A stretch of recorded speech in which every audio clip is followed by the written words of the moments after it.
Good morning, good afternoon, good evening. Welcome to Raven's Readings. I'll be reading from Sunshine Sketches of a Little Town by the Canadian humorist Stephen Leacock. He wrote this in 1912 as an imaginative and ironic portrayal of Mariposa. That's a small fictional town in Canada, modeled after Orillia, Ontario, where he spent many summers. I do readings twice a week, Tuesdays and Fridays, so this story should take about 6 weeks. If you subscribe to my Substack newsletter, you'll get notified of my updates as soon as they're ready. If you enjoyed this reading or have other classics you'd like to hear, leave me a comment.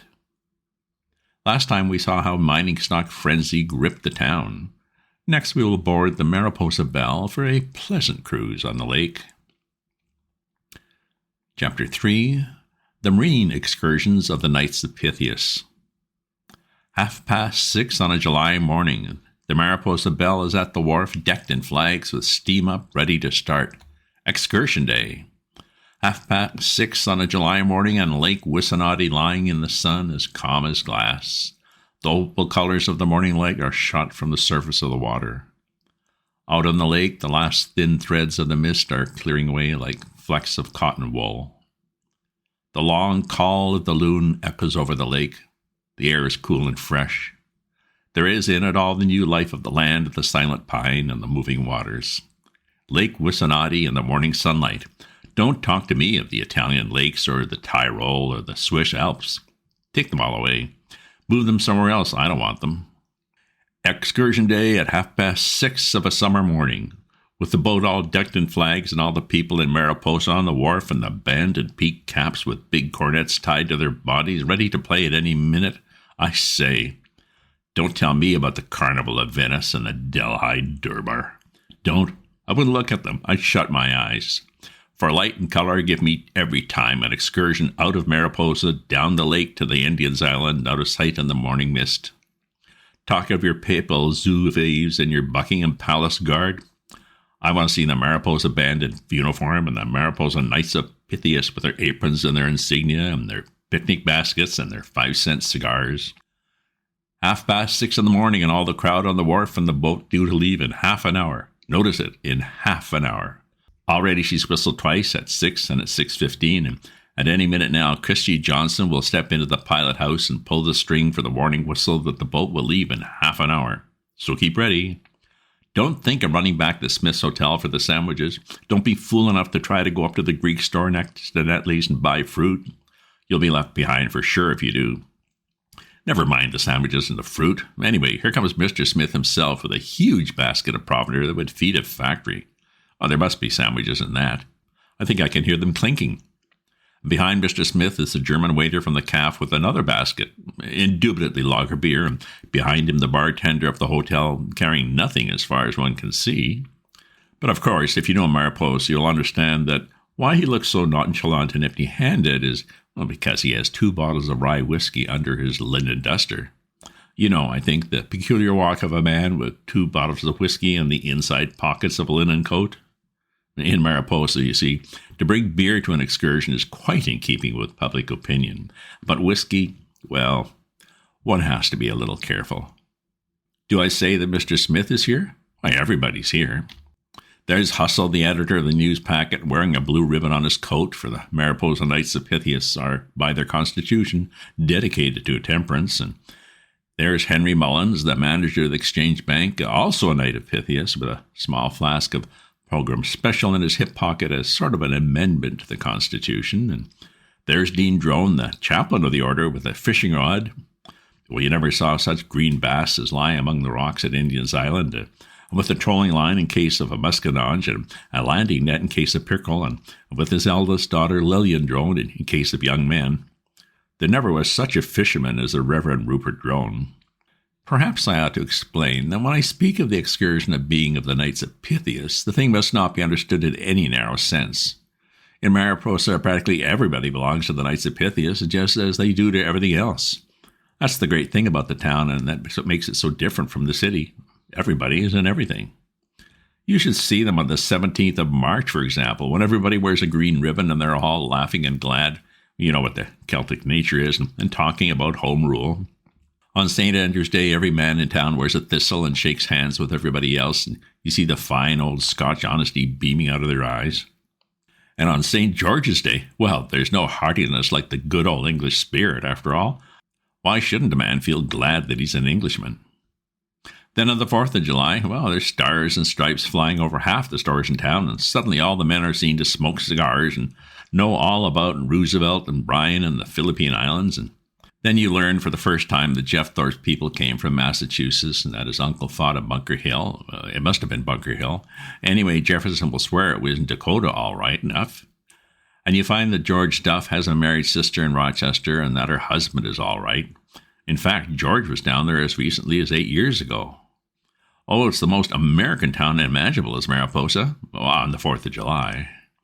But wait, just wait, if you feel anxious about the solidity of the British connection, till the 12th of the month, when everybody is wearing an orange streamer in his coat and the orange men, every man in town, walk in the big procession. Allegiance? Well, perhaps you remember the address they gave to the Prince of Wales on the platform of the Mariposa station as he went through on his tour to the west. I think that pretty well settled that question. So you will easily understand that of course everybody belongs to the Knights of Pythias and the Masons and the Oddfellows, just as they all belong to the Snowshoe Club and the Girls' Friendly Society. And meanwhile, the whistle of the steamer has blown again for 6:45, loud and long this time, for anyone not here now is going to be late for certain, unless he should happen to come down the last 15 minutes. What a crowd upon the wharf, and how they pile onto the steamer. It's a wonder the boat can hold them all. But that's just the marvelous thing about the Mariposa Belle. I don't know, I've never known where the steamers like the Mariposa Belle come from, whether they're built by Harland and Wolff of Belfast, or whether, on the other hand, they are not built by Harland and Wolff of Belfast, is more than one would like to say offhand. The Mariposa Belle always seems to have some of those strange properties that distinguish Mariposa itself. I mean, her size seems to vary so. If you see her there in the winter, frozen in the ice beside the wharf with a snowdrift against the windows of the pilot house, she looks a pathetic little thing the size of a butternut. But in the summertime, especially after you've been in Mariposa for a month or two and have paddled alongside of her in a canoe, and she gets larger and taller, and with a great sweep of black sides, till you see no difference between the Mariposa Belle and the Lusitania. Each one is a big steamer, and that's all you can say. Nor do her measurements help you much. She draws about 18 inches forward, and more than that, at least a half inch more astern, and when she's loaded down with an excursion crowd, she draws a good 2 inches more. And above the water, why, look at all the decks on her. There's the deck you walk onto from the wharf, all shut in with windows along it, and the after cabin with the long table, and above that the deck with all the chairs piled up upon it, and the deck in front where the band stand round in a circle, and the pilot house is higher than that, and above the pilot house is the board with the gold name and the flagpole and the steel ropes and the flags, and fixed in summer on the different levels is the lunch counter where they sell the sandwiches and the engine room, and down below the deck level, beneath the waterline, is the place where the crew sleep. What's with steps and stairs and passages and piles of cordwood for the engine? Well, no, I guess Harland and Wolff didn't build her. They couldn't have. Yet even with a huge boat like the Mariposa Belle, it would be impossible for her to carry all the crowd that see in the boat and on the wharf. In reality, the crowd is made up of two classes. All the people in Mariposa who are going on the excursion, and all of those who are not. Some come for the one reason, and some for the other. The two tellers of the Exchange Bank are both there standing side by side, but one of them, the one with the cameo pin and the long face like a horse, is going, and the other one, well, with the other cameo pin and a face like another horse, is not. In the same way, Hustle of the news packet is going, but his brother beside him isn't. Lillian Drone is going, but her sister can't, and so on through the crowd. And to think that things should look like that on the morning of the steamboat accident. How strange life is. To think of all these people so eager and anxious to catch the steamer, and some of them running to catch it, and so fearful that they might miss it. The morning of the steamboat accident. And the captain blowing his whistle and warning them so severely to leave them behind, or leave them out of the accident. And everybody crowding so eagerly to be in the accident. Perhaps life is like that all through. Strangest of all to think, in a case like this, of the people who are left behind or in some way or other prevented from going, and always afterward told of how they escaped being on board the Mariposa Belle that day. Some of the instances were certainly extraordinary. Nivens, the lawyer, escaped from being there merely by the fact that he was away in the city. Towers, the tailor, only escaped owing to the fact that, not intending to go on the excursion, he had stayed in bed until 8 o'clock and so had not gone. He narrated afterwards that waking up that morning at 5:30, he thought of the excursion and, for some unaccountable reason, felt glad he was not going. The case of Yodel, the auctioneer, was even more inscrutable. He had been to the Oddfellows excursion on the train the week before and to the Conservative picnic the week before that and decided not to go on this trip. In fact, he had not the least intention of going. He narrated afterwards how the night before someone had stopped him on the corner of Nepoa and Tecumseh Streets. He indicated the very spot and asked, "Are you going to take in the excursion tomorrow?" And he had said, just as simply as he was talking when narrating it, "No." And 10 minutes after that, at the corner of Dalhousie and Brock Streets, he offered to lead a party of verification to the precise place.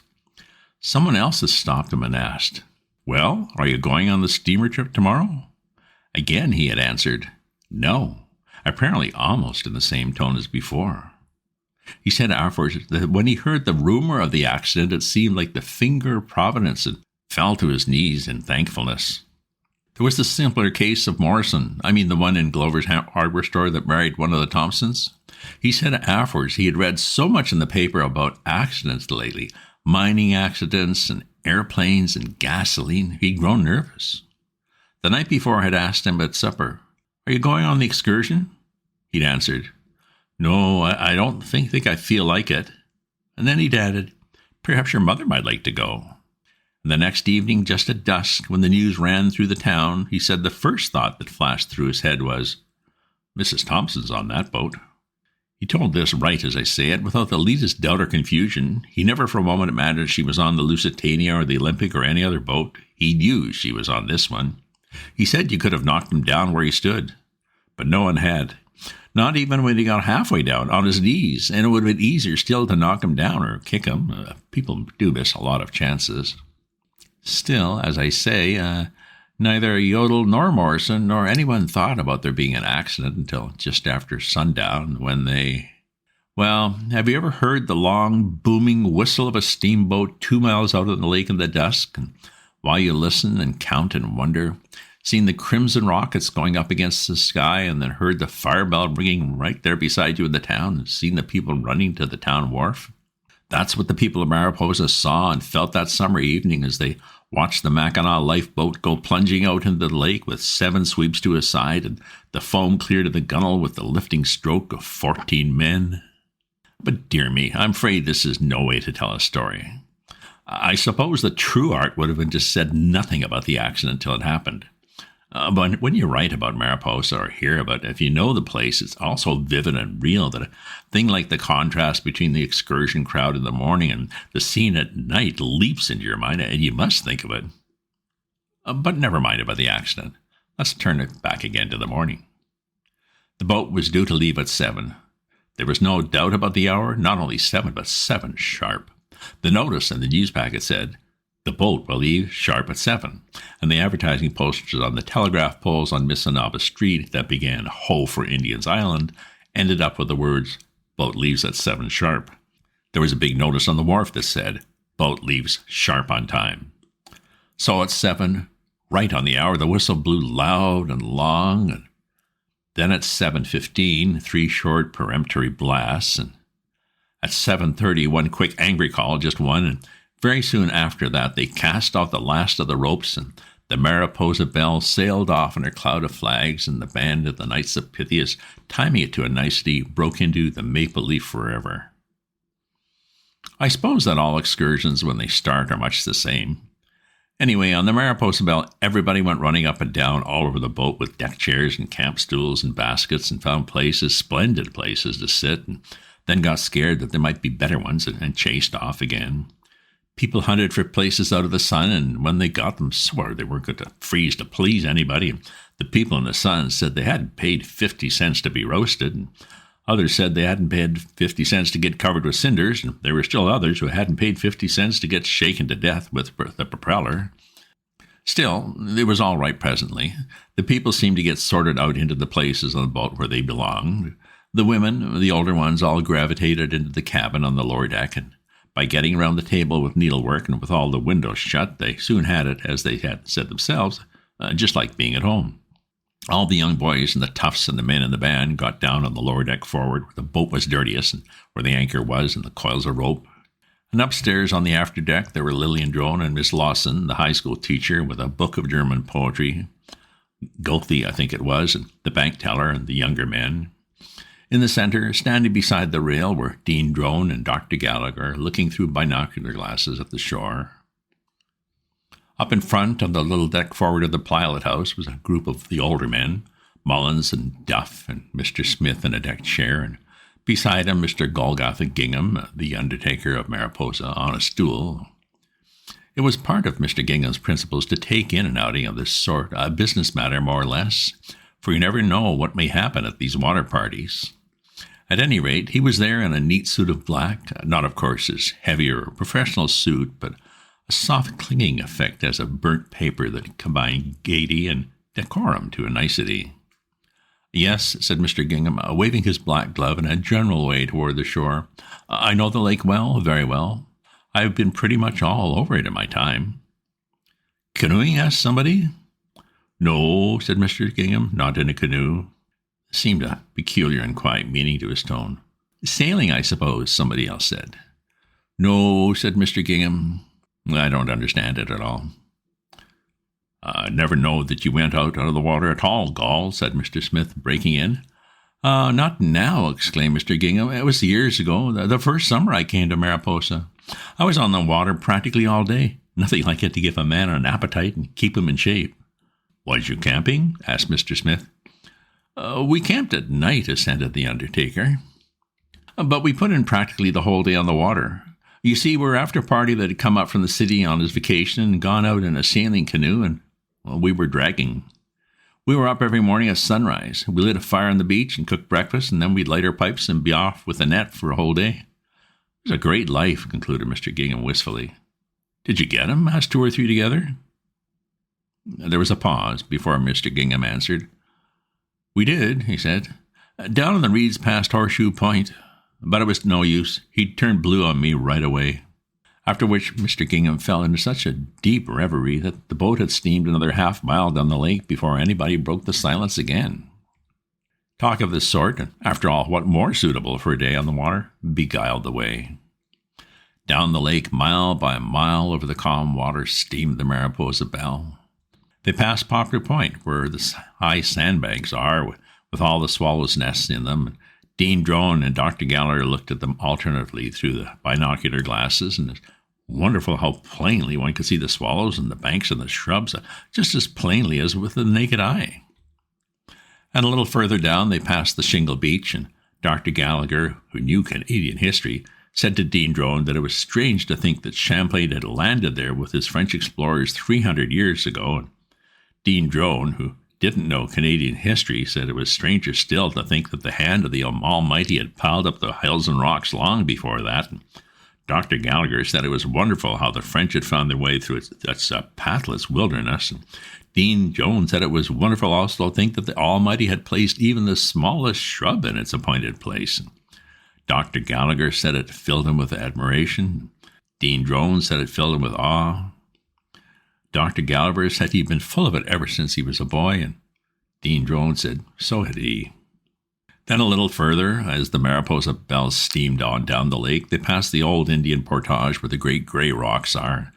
Dr. Gallagher drew Dean Drone's attention to the place where the narrow canoe track wound up from the shore to the woods, and Dean Drone said he could see it perfectly well without the glasses.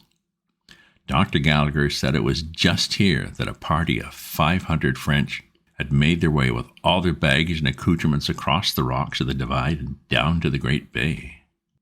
And Dean Drone said that it reminded him of Xenophon leading his 10,000 Greeks over the hill passes of Armenia down to the sea. And Dr. Gallagher said he had often wished he could have seen and spoken to Champlain, and Dean Drone said how much he regretted to have never known Xenophon. And then after that they fell to talking of relics and traces of the past, and Dr. Gallagher said if Dean Drone would come round to his house some night, he would show him some Indian arrowheads he dug up in his garden. Dean Drone said that if Dr. Gallagher would come round to the rectory any afternoon, he would show him a map of Xerxes' invasion of Greece. Only he must come sometime between the infant class and the mother's auxiliary. So presently they both knew that they were blocked out of one another's houses for some time to come, and Dr. Gallagher walked forward and told Mr. Smith, who had never studied Greek, about Champlain crossing the rock divide. And Mr. Smith turned his head and looked at the divide for half a second, and then said he'd crossed a worse one up north back of the Wahnapitae, and that the flies were Hades, and then I went out playing freeze-out poker with the two juniors in Duff's Bank. So Dr. Gallagher realized that that's always the way when you try to tell people things, that as far as gratitude and appreciation goes, one might as well never read books or travel anywhere or do anything. In fact, it was at this very moment that he made up his mind to give the arrows to the Mariposa Mechanics Institute. They afterwards became, as you know, the Gallagher Collection. But for the time being, the doctor was sick of them and wandered off round the boat and watched Henry Mullins showing George Duff how to make a John Collins without lemons, and finally went down and sat among the Mariposa band and wished he hadn't come. So the boat steamed on, and the sun rose higher and higher, and the freshness of the morning changed into the full glare of noon, and they went on to where the lake began to narrow in at its foot, just where the Indians' Island is, all grass and trees, and with a log wharf running out into the water. Below it, the lower Ossawippi runs out of the lake and quite near the rapids, and you can see down among the trees the red brick of the powerhouse and hear the roar of the leaping water. The Indians' Island itself is all covered with trees and tangled vines, and the water about it is so still that it's all reflected double and looks the same either way up. Then when the steamer's whistle blows as it comes into the wharf, you can hear it echo among the trees of the island and reverberate back from the shores of the lake. The scene is all so quiet and still and unbroken that Miss Cleghorn, the sallow girl in the telephone exchange that I spoke of, said she'd like to be buried there. But all the people were so busy getting their baskets and gathering up their things that nobody had time to attend to it. I mustn't even try to describe the landing and the boat crunching against the wooden wharf, and all the people running to the same side of the deck, and Christy Johnson calling out to the crowd, "Keep to the starboard," and, well, nobody being able to find it. Everybody who has been on a Mariposa excursion knows all about that. Nor can I describe the day itself and the picnic under the trees. There were speeches afterwards, and Judge Pepperleigh gave such an offense by bringing in conservative politics that a man called Patriotus Candensis wrote and asked for some of the invaluable space of the Mariposa Times-Herald and exposed it. I should say that there were races, too, on the grass on the open side of the island, graded mostly according to ages. Races for boys under 13 and girls over 19 and all that sort of thing. Sports are generally conducted on that plan in Mariposa. It is realized that a woman of 60 has an unfair advantage over a mere child. Dean Drone managed the races and decided the ages and gave out the prizes. The Wesleyan minister helped, and he and the young student, who was relieving in the Presbyterian church, held the string at the winning point. They had to get mostly clergymen for the races because all the men had wandered off somehow to where they were drinking lager beer out of 2 kegs stuck on pine logs among the trees.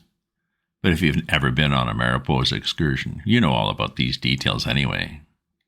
So the day wore on, and presently the sun came through the trees on a slant, and the steamer whistle blew with a great puff of white steam, and all the people came struggling down to the wharf, and pretty soon the Mariposa Belle had floated out on the lake again and headed for the town 20 miles away. I suppose you have often noticed the contrast there is between an excursion on its way out in the morning and what it looks like on the way home.